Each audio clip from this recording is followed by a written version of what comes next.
Africa Content TV. tó bá dórí nọ́mbà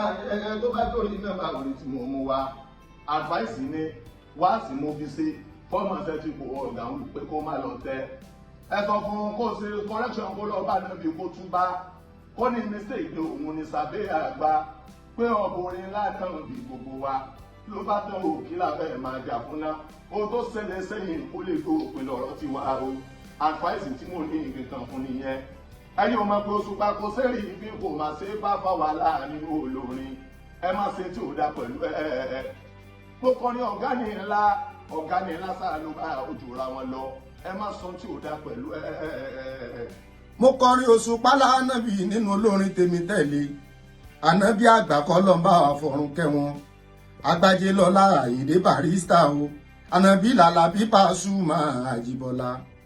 ànábì kan ní papa òbésèré oníkálukú ló kú lọ́mọ tó ń tẹ̀lé Saabe Osupa sóhun sá ní Mesiah o kẹrù mọ́ rẹ̀ lẹ́rú lágbolé fúnjì o ìran wọ̀fà kó mọ́ra ẹni wọ̀fà kíká àtẹkà má sọ pé òun lòun kọ́lé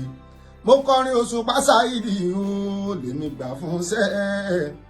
ẹ rí Osupa lánàbì nínú olórin tèmi tẹ́lẹ̀ ànábì àgbà kọ́ lọ́n bá wa fọ̀run kẹ́wọn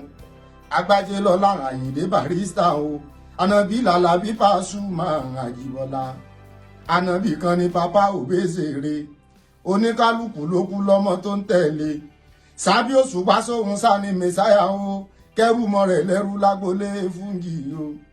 ìran wọ̀fà kó mọ́ra ẹni wọ̀fà kíká àtẹkà má sọ pé òun lòun kọ́lé.